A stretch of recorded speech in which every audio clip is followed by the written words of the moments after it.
chunk it down, and this is my little crash course in evolution with our co-host Sydney, who's currently trying to attack the work I have just done. Okay, so basics of evolution. First of all, Darwin's theory. Now, how did Darwin's theory come about? I'll put it on my face for now. Darwin's theory came about through him studying birds on separate islands. They were the same birds, but they all had individually separate beaks. And he started to study them, and he realised that the different beaks were designed for different things, such as a larger, thicker beak would be used for breaking open nuts, while a longer, thinner beak would be better for catching worms and insects off the ground. And anyway, he started researching into this, and he started realising that there was potentially some evolution behind it through each species. So what does Darwin's evolution say? It says that a species will adapt to the environment through survival of the fittest and natural mutation in the DNA/genes. So one part of this DNA will be special compared to all the others. And that special mutation will allow a certain member of that group, this little stick guy, to survive a bit better.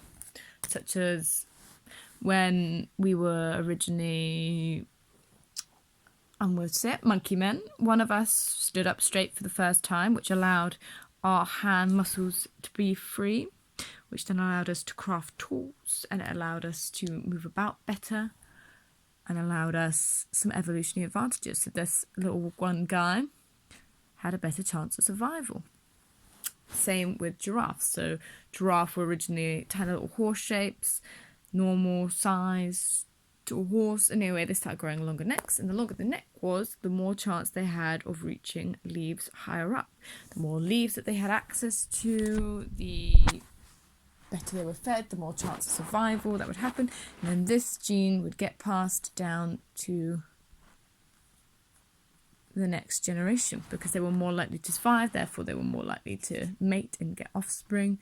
And then these ones would have the same gene, which would get passed on to them, and then those ones, because they've got higher chance of surviving, would then spread out, and over time, over millions of years, that gene would just become part of that specific species. While if someone gets a bad mutation, such as a weakened immune system, or something that's just not really necessary, like if someone right now grew a tail, it wouldn't really be any help or chance of survival, so they would just, that person would be less likely to survive, and therefore less likely to pass on offspring, so therefore the chains would all be broken, because this one person had died because they weren't as helpful.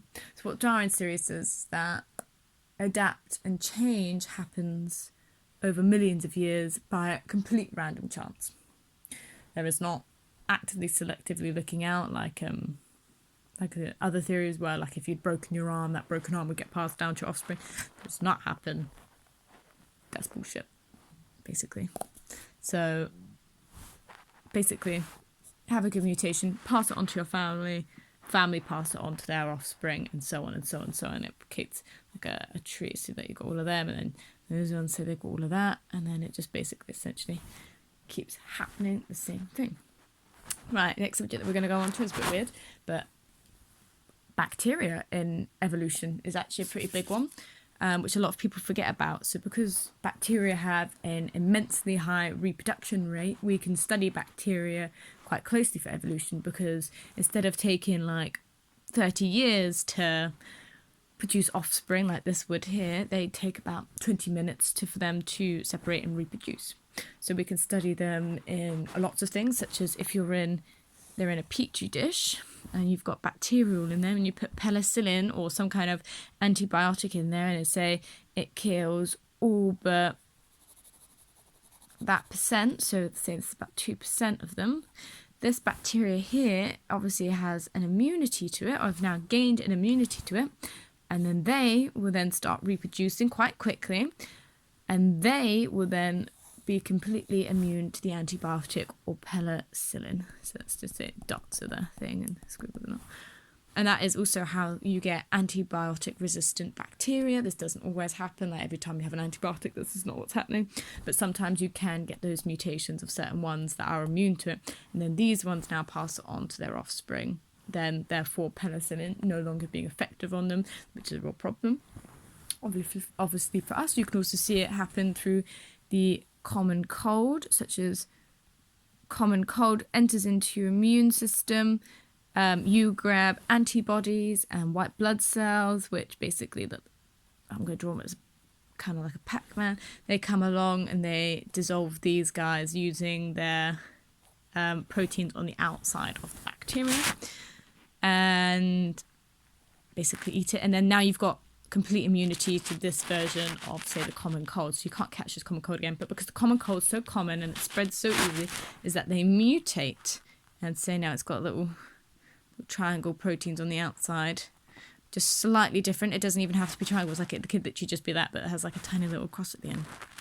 Slightest mutation, these guys can no longer recognize them as the same bacteria, even though they could be exactly the same. They've just got mutated proteins on the outside, and therefore you can then catch it again because you do not have immunity to these specific proteins on the outside of bacteria, if that makes sense. And that is why the common cold is so common, because it keeps coming around again because it has such a high mutation rate, which is what makes it annoying. Because usually when you get this, you only ever get it once in your life before you're immune to it. But as I said, obviously it changes and then you can't be immune to it anymore. Another way that we can study evolution, which is quite interesting, is through the study of fossils. So let's see that little skull and crossbones here. Ooh. Not very good at drawing under pressure. Ooh, here's skull and crossbones. There's the crossbones of the X. So you can study it through fossils. So an interesting thing that we've also studied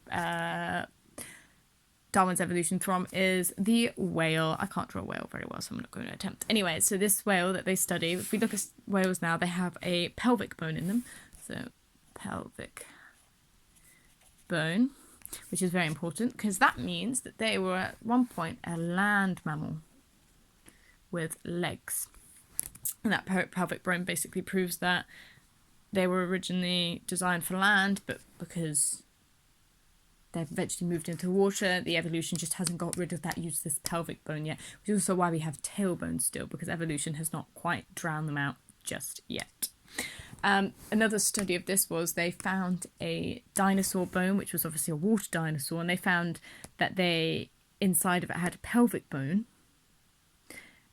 which again implied that it used to be a land mammal, and they studied this animal for quite a while. And then they found an older fossil, a much, much older fossil of the same creature, and they discovered that it had legs with it, which was quite an interesting find, which means that the theories about it had been true, and it also proves the evolution of how it was originally a land mammal, or even just like slightly aquatic, until it goes to completely aquatic animal, which I think is also a very interesting point to mention. Another one, last but not least, is DNA is a massive one.